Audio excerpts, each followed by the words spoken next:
Today, the President launched the BBI signature collection. And some of our proposals have been captured in the BBI. Therefore, I still believe we can go into an uncontested referendum. Instead of tearing our country in the middle, we can have a referendum that will not have them versus us, winners versus losers.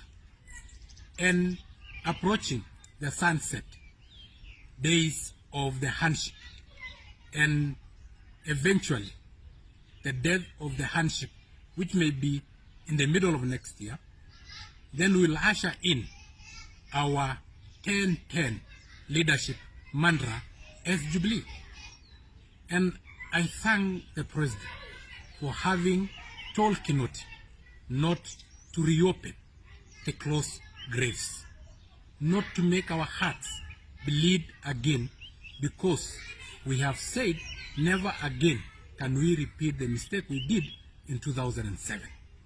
And just like South Africa, which used Truth and Reconciliation Commission led by Desmond Tutu to bring all South Africans together, we also decided that our TGRC is the ballot box of 2013, where against vitisho kutoka kwa ulimwengu ya kwamba choices have consequences, we decided to elect the suspects as white smoke emanating from our heart and indicating to the world that Kenya is more united than ever.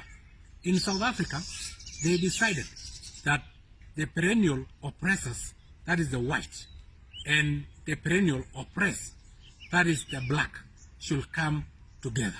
And to bring them together, they had a black president in the name of Nelson Mandela to compensate them for being oppressed.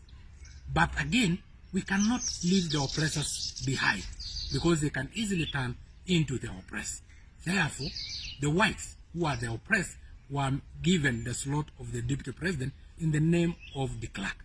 For our situation here at home, we had to localize our TGRC by bringing the two perennial fighting communities or warring communities, that is the Central and the Rift Valley.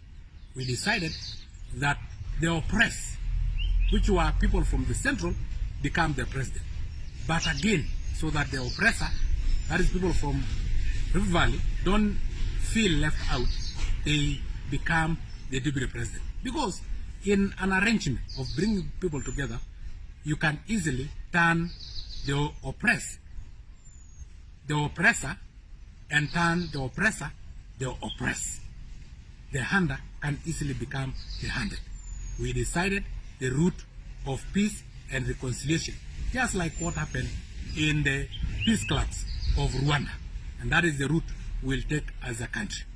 Be prepared now that we are starting a new dawn for a start of everything, including term limits of all the governors, and probably even a new term limit for the president, which will then mean that we will have in the ballot box of 2022 two presidential candidates, William Ruto and Uhuru.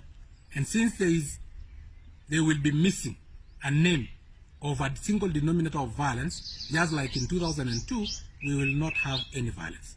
We'll have a very peaceful election and a very peaceful transition.